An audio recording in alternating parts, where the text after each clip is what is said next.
하나님께서 예수 그리스도를 통하여 은혜 주시기를 원합니다. 아버지와 아들의 관계라는 제목의 말씀입니다. 아버지와 아들의 관계, 더 자세히 부제로 아버지께서 살리심 같이 아들도 살리느니라 21절에 나오는 구절이죠.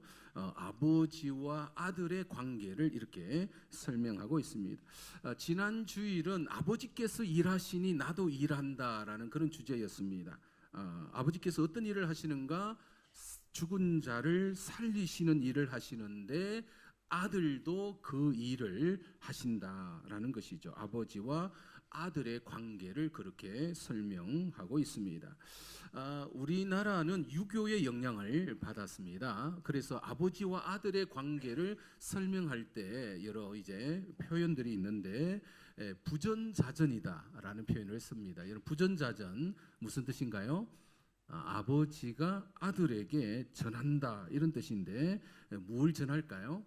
아버지가 아들에게 어떤 생활 습관도 아들에게 전하게 되고 또 아버지의 그 생김새가 아들에게 전해집니다. 또 아버지의 직업이 아들에게로 이제 전해지는 경우도 있습니다. 또 아버지의 그 성격이 아들에게도 전해지죠. 그래서 아버지와 아들의 관계가 그렇게 부전자전이다 이런 표현을 씁니다.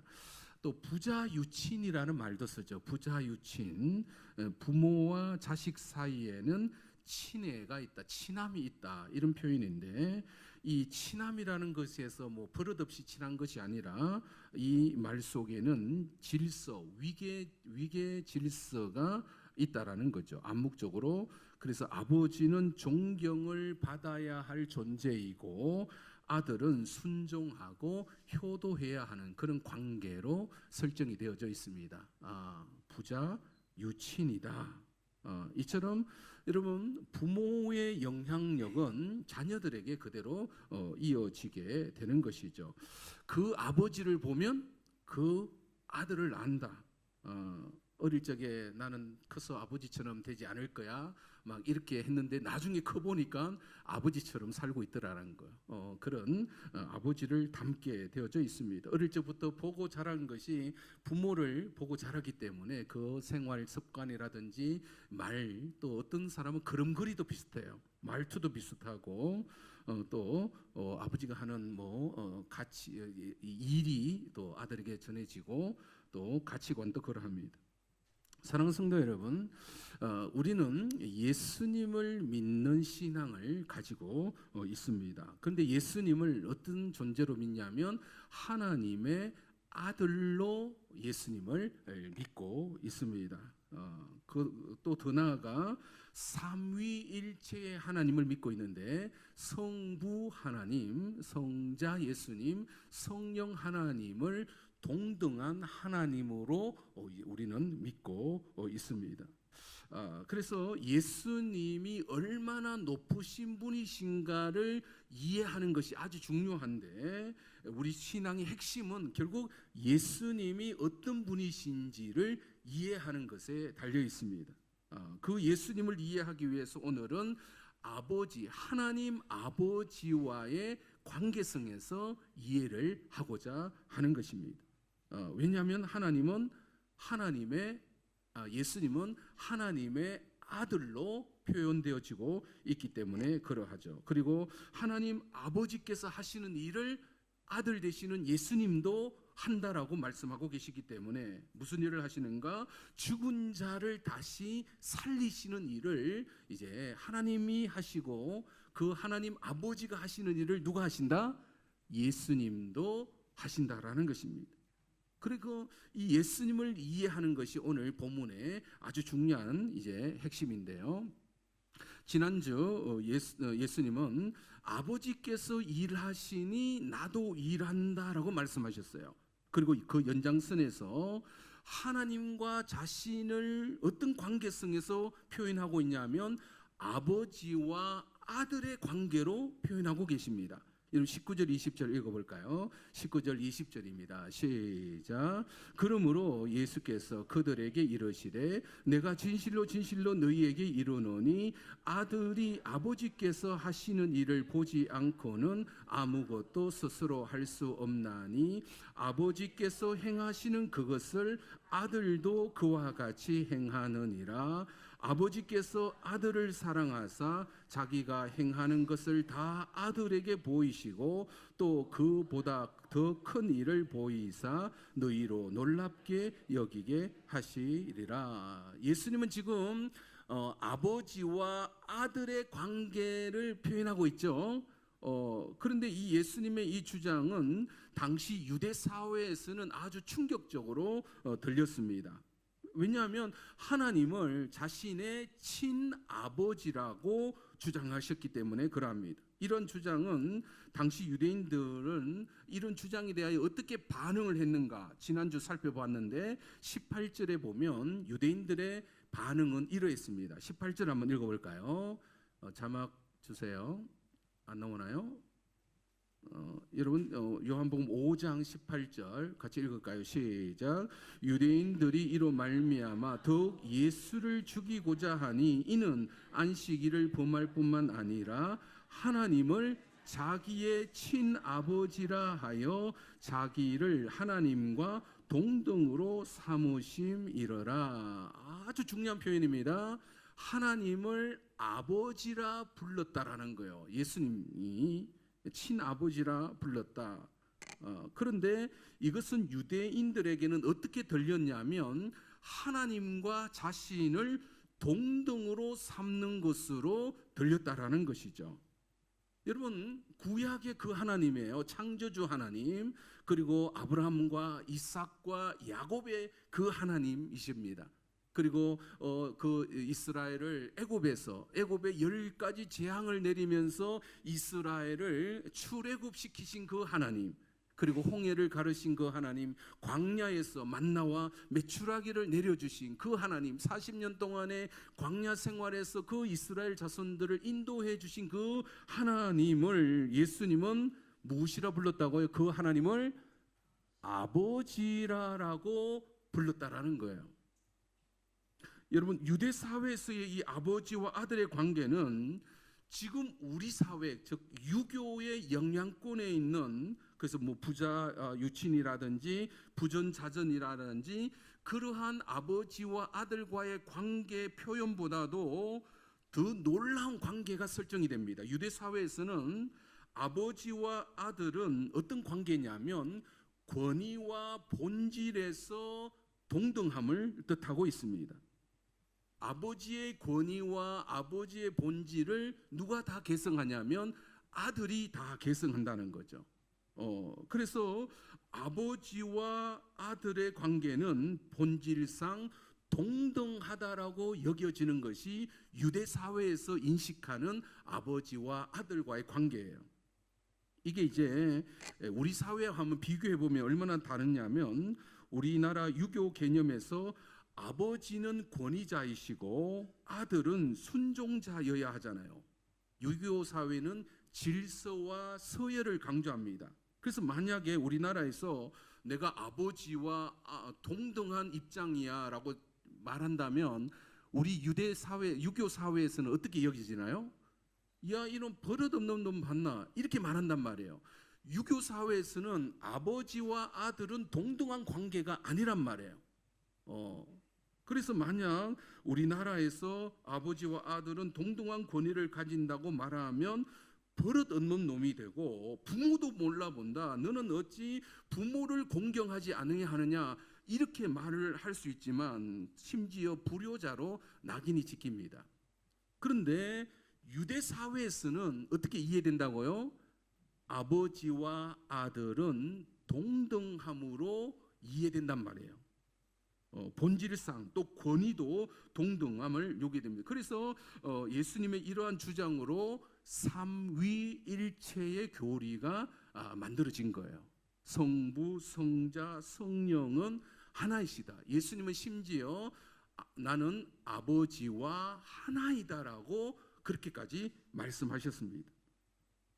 여러분, 예수님은 이미 창조 때부터 하나님 아버지와 함께 하셨습니다. 그리고 아버지께서 하시는 일을 다 보아온 것이죠. 여러분, 자녀들은 부모가 하는 일을 다 보잖아요. 그것처럼 하나님께서 행하시는 그 일들, 창조 때의 그 모든 창조의 사역을 누가 다 지켜봤냐면 예수님이 함께 하시면서 다 지켜본 것입니다. 그래서 지난주에 말씀하시기를 아버지께서 이제까지 일하시니 나도 일한다라고 그렇게 주장하신 거죠. 그래서 하나님 아버지께서 하시는 일을 그대로 물러받아서 예수님은 하나님의 아들로서 그 일을 하기 위하여 이 땅에 오셨습니다. 그래서 아버지께서 하시는 일을 나도 한다라고 이렇게 주장하신 거죠. 그런데 당시 사회는, 유대 사회는 그 주장을 쉽게 받아들였어요? 배척했어요? 배척했다는 거. 야, 네가 무슨 하나님의 아들이냐, 이런 식으로 반응을 했고, 심지어 신을, 하나님을 모독하는 말을 했다 해서 나중에 유대인들은 예수님을 십자가에 죽게 만들어 버립니다. 사랑하는 성도 여러분, 그렇다면 하나님의 아들 되신 예수님이 왜 이 땅에 오셨는가? 무슨 일을 하기 위하여 오셨는가? 21절로부터 24절입니다. 같이 한번 읽어볼까요? 시작. 아버지께서 죽은 자들을 일으켜 살리심 같이 아들도 자기가 원하는 자들을 살리느니라. 아버지께서 아무도 심판하지 아니하시고 심판을 다 아들에게 맡기셨으니 이는 모든 사람으로 아버지를 공경하는 것 같이 아들을 공경하게 하려 하심이라. 아들을 공경하지 아니하는 자는 그를 보내신 아버지도 공경하지 아니하느니라. 내가 진실로 진실로 너희에게 이르노니 내 말을 듣고 또 나 보내신 이를 믿는 자는 영생을 얻었고 심판에 이르지 아니하나니 사망에서 생명으로 옮겼느니라. 하나님의 아들이 왜 이 땅에 오셨는가? 아버지께서 죽은 자를 살리심 같이 그 아들도 그 일을 하기 위하여 이 땅에 오셨다라고 말씀하셨습니다. 여러분, 이 일은, 즉 죽은 자를 다시 살리는 일은 하나님과 그의 아들만이 하실 수 있는 일이죠. 여러분, 아무리 과학 기술이 발전되고 AI가 등장한다 하지만 죽은 자를 다시 살리는 일은 사람이 할 수 있는 영역의 일이 아니죠. 이것은 분명히 하나님만이 하실 수 있는, 그리고 예수님은 하나님의 아들로서 본질상 동등하신 그 하나님 아들로서 이 땅에 오셔서 그 일을 하기 위하여 오신 것입니다. 그러면 어떤 사람을 살리는가? 아무나 다 살리는가? 그렇지 않다는 거예요. 자기가 원하는 사람을 살리시는데 23절에 단서가 있어요. 23절을 보면 누구를 살리시는가? 아버지를 공경하는 것 같이 아들을 공경하는 사람을 살리시는 일을 합니다. 여러분, 공경이 무슨 뜻일까요? 이게 헬라어 단어를 살펴봤는데 티마노라는 단어를 쓰고 있습니다. 이것은 존경하다, 높이다, 가치를 부여하다, 그리고 예배하다라는 말이 다 들어가 있습니다. 하나님을 공경하듯이 누구를 공경해야 된다? 아들을 공경해야 된다. 왜냐하면 동등한 신분으로 이 땅에 오셨기 때문에. 하나님을 예배하듯이 누구를 예배해야 된다? 아들을 예배해야 된다는 거예요. 신적인 존재를 향한 경외심을 바로 공경이란 단어를 쓰고 있습니다. 따라서 하나님 아버지를 공경하듯이 하나님의 아들 되시는 예수님도 공경해야 하고 높여야 하고 존중해야 되고 가치를 부여해야 되고 또 예배를 드려야 하는 분이신 것입니다. 그런데 여러분, 구약을 알고 있는 유대인들이 예수님을 향하여 그렇게 가치 부여를 했을까요?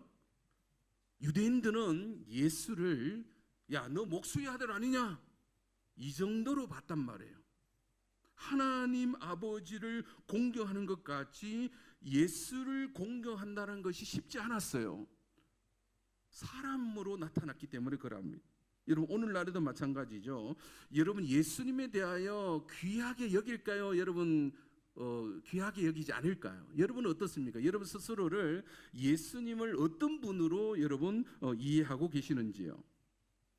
예수님을 과연 하나님을 공경하듯이 예수님을 그렇게 공경하고 있는가? 아니면 예수님을 그냥 하찮은 존재로 여기는가? 여러분 예수님을 경외하고 예배하는 그 일을 내가 중요하게 여기는지, 아니면 그냥 취미생활 하듯이 하면 좀 내가 시간 나면 하다가 그런 식으로 예수님을 조금 낮게 여기는지 여러분 스스로가 잘 알고 있을 것입니다. 하나님과 동등된 권위와 본질을 가지고 오신 그 아들 되시는 예수님, 그 예수님에 대하여 그렇게 귀하게 여기지 아니하더라는 거예요. 예수님이 누구이신지 잘 모르고 있다라는 것입니다. 반대로 예수님이 나에게 너무나 귀한 분이시구나, 예수님이 나에게 그 하나님과 같은 권위를 가지고 계시는 분으로 이 땅에 오셨구나, 그 예수님이 누구이신지를 알고, 즉 예수님을 하나님과 동등된 분으로 이해를 하고 예수님을 믿고 예수님을 향하여 예배를 드린다는 것은 아주 놀라운 일이 우리 안에 일어난 것입니다. 저와 여러분이 오늘 우리는 예수님을 공경하기 위하여 이 자리에 와 있음을 여러분 믿으시기 바랍니다. 여러분 하는 일을 다 내려놓고 오늘 이 시간에는 누구를 높여드리기 위하여 나온 거예요? 예수님을 존귀하다, 예수님은 나에게 너무나 귀한 분이시다, 예수님을 공경하기 위하여, 경외하기 위하여, 예수님을 예배하기 위하여 우리는 이 자리에 온 것입니다. 그러면 어떤 일이 일어나는가? 24절이죠. 시작. 내가 진실로 진실로 너희에게 이르노니 내 말을 듣고 또 나 보내신 이를 믿는 자는 영생을 얻었고 심판에 이르지 아니하나니 사망에서 생명으로 옮겼느니라. 누가? 예수님을 경외하는 자, 예수님이 하나님의 아들이심을 알고 예수님을 높여드리는 자, 그리고 예수님을 보내신 곳 하나님을 믿는 자에게는 영생을 얻었고 사망에서 생명으로 옮겼느니라라고 말씀하고 계십니다. 사랑하는 성도 여러분, 따라서 우리가 살아있을 동안에 해야 될 가장 중요한 일은 뭐겠습니까? 내가 살기 위하여, 내가 영생을 얻기 위하여, 또한 내가 사망에서 생명으로 옮겨지기 위하여 내가 해야 할 가장 중요한 일이 있습니다. 바로 예수님을 믿는 일이죠. 29절로부터 25절로부터 29절 길지만 그 음성을 들어야 된다. 시작. 진실로 진실로 너희에게 이르노니 죽은 자들이 하나님의 아들의 음성을 들을 때가 오나니 곧 이때라. 듣는 자는 살아나리라. 아버지께서 자기 속에 생명이 있음 같이 아들에게도 생명을 주어 그 속에 있게 하셨고 또 인자됨으로 말미암아 심판하는 권한을 주셨느니라. 이를 놀랍게 여기지 말라. 무덤 속에 있는 자가 다 그의 음성을 들을 때가 오나니 선한 일을 행한 자는 생명의 부활로 악한 일을 행한 자는 심판의 부활로 나오리라. 여러분 25절에 곧 이때라, 이때 듣는 자는 살아나리라. 이때가 언제일까요? 예수님의 이야기가 전해지고 있는 때, 바로 지금이라는 거예요. 저와 여러분들은 누구의 음성을 듣고 있나요? 예수님의 음성을 듣고 있음을 여러분 믿으시기 바랍니다. 예수님이 누구이신지에 대하여 전해지고 있는 이때 우리가 해야 될 것은 그 아들의 음성을 들어야 된다는 거. 이 듣는다는 것은 이제 순종도 의미하고 그 가치와 그 가르침을 따른다는 것이 다 포함되어져 있죠. 예수님이 전해지고 있는 이때에 예수님을 경외하고 예수님을 공경하는 일은 너무나 큰 일을 우리는 하고 있는 것입니다. 그래서 고린도후서는 6장 2절에 이런 표현이 있습니다. 고린도후서 6장 2절에 보면 시작. 이르시되 내가 은혜 베풀 때에 너에게 듣고 구원의 날에 너를 도왔다 하였으니 보라 지금은 은혜 받을 만한 때요 보라 지금은 구원의 날에. 지금 바로 이때가 왜 은혜의 때고 구원의 때입니까? 누구에 대하여 전해 듣고 있기 때문에 예수님에 대하여 전해 듣고 있는 바로 이때 우리가 예수님에 관하여 듣고 있는 이것이 귀 있는 자는 들을지어다, 듣는 귀가 복되도라라고 말씀하고 계십니다. 지금 이때 우리가 은혜 받을 만한 때요, 보라 지금이 구원의 날이로다. 듣는 자는 살아나리라. 누구의 음성을 들어야 된다? 예수님이 얼마나 높으신 분이신가를 이해해야 되고, 내가 그 예수님께 집중하고자 할 때 이것이 바로 은혜이며 구원이라고 말씀하고 계십니다. 여러분, 이 예수님의 말씀에 순종하는 것이 생명을 얻는 것인데, 이 생명은 단순히 우리의 육체의 생명만을 의미하지 않습니다. 그래서 28절에 보면 놀랍게 여기지 말라, 무덤 속에 있는 자가 다 그의 음성을 들을 때가 올 것이다. 무덤 속에 있는 자들도 누구의 음성을 듣게 된다? 예수님의 음성을 듣게 될 때가 온다라는 거예요. 죽은 자들도 예수님의 음성을 들을 때가 온다는데, 그때가 언제냐? 바로 예수님의 재림의 때인 것이죠. 그래서 29절에 보면 선한 일을 행한 자는 생명의 부활로, 악한 일을 행한 자는 심판의 부활로 나오리라. 이때 선한 일은 도덕적인 윤리적인 일을 하는 것이 아니에요. 그 앞부분에 보면 이 선한 일이 뭐겠어요? 예수님 그 아들을 공경하느냐 공경하지 않느냐. 앞구절에 포함되어 있습니다. 예수님이 하나님의 아들이심을 알아먹고 예수님에 대하여 공경과 존귀함을 드리는 그 신적인 예배 안에, 신적인 존재를 향한 예배를 드리고 있느냐. 그 선한 일을 한 자는 죽어도 나중에 무슨 부활로 이르게 될 것임을, 생명의 부활로 이르게 될 것이다라고 말씀하고 계십니다. 그러나 반대로 예수님을 인정하지 않는 자는 심판의 부활로, 요한계시록에 보면 둘째 사망, 불못에 던져질 것이다라고 경고하고 계십니다. 사랑하는 성도 여러분, 예수님을 이해하기 위하여 오늘은 어떤 관계로 말씀하고 계신다고요? 아버지와 아들의 관계로 설명하고 있습니다. 그 아버지의 그 아들이신 거예요. 따라서 하나님 아버지, 우리가 구약에서 등장하는 그 하나님, 얼마나 위대한 하나님이십니까? 그런데 그와 본질상으로 동등하신 하나님의 아들이 우리에게 찾아오셨음을 여러분 믿으시기 바랍니다.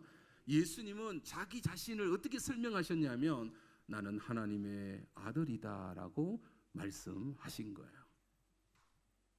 그런데 두 가지 반응이 일어납니다. 그 예수님을 인정하느냐 인정하지 않느냐. 유대 사회에는 처음에는 인정하지 않았습니다. 야, 네가 무슨 하나님의 아들이냐, 너는 목수의 아들 아니냐, 이런 식으로 반응을 했습니다. 그러나 우리에게 전해진 이 예수님이, 예수님을 향하여 예수님이 누구이신지를 설명함에 있어서 가장 중요한 핵심이 뭐라고요? 그는 하나님의 아들이시다. 다른 말로 하면 하나님과 동등된 권위와 본질을 가지신 분이시다. 여러분, 그 아들께서 우리를 대신하여 십자가에 죽으셨음을 믿으시기 바랍니다. 그 정도는 돼야 그 예수님을 믿는 자는 멸망하지 않고 영생을 얻을 수가 있는 것입니다. 여러분, 예수님이 누구신지를 이해하시기 바랍니다. 예수님을 공경하시기 바랍니다.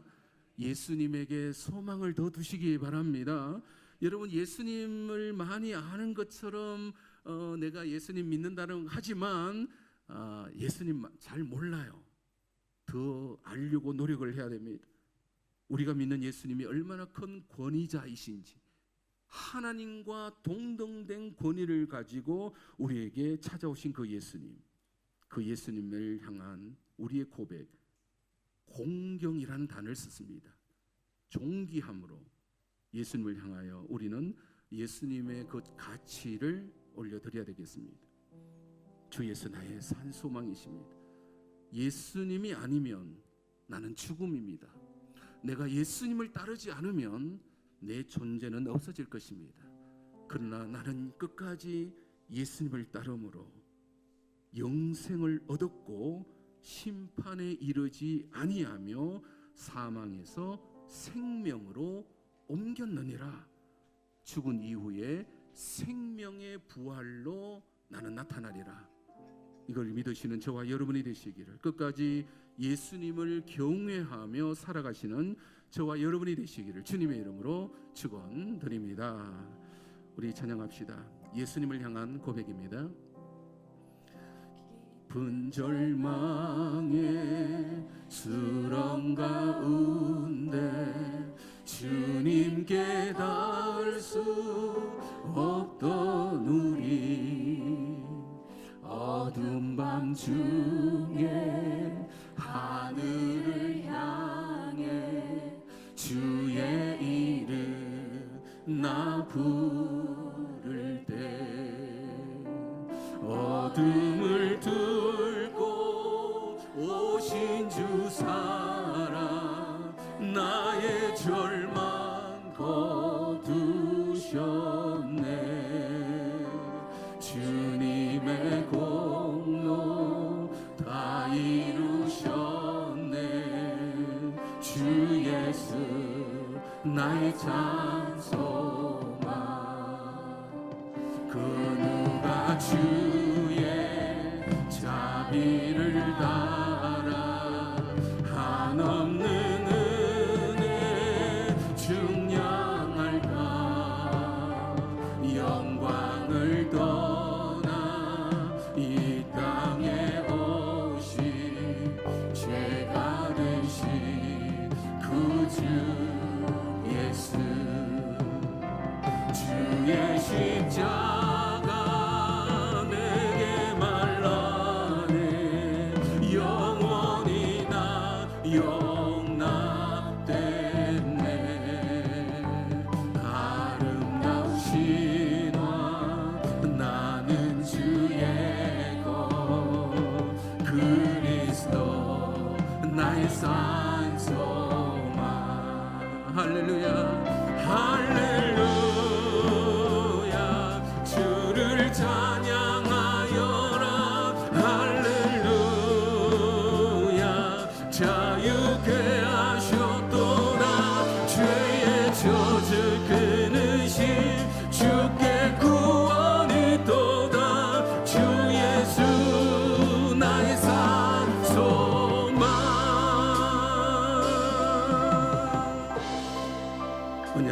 언약된 아침 장사된 몸에 부활의 호흡 시작됐네. 유다의 사자 위엄찬 선포, 사망이 무너졌도다. 이제 사망은 무덤이 더는 우리를 주장할 수 없네. 유다의 사 예수 그리스도 위엄찬 선포, 사망이 무너졌도다. 선포합니다. 사망이 무너졌도다. 주 예수 승리하셨네.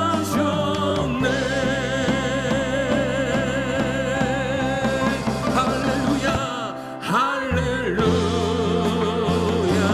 주를 찬양하여라. 할렐루야. 자유케 하셨도다. 죄의 저주 끊으신 주께 구원이 또다. 주 예수 나의 산소만. 할렐루야 할렐루야. 주를 찬양하여라. 할렐루야. 자유케 하셨도다. 죄의 저주 끊으신 주께 구원이 또다. 주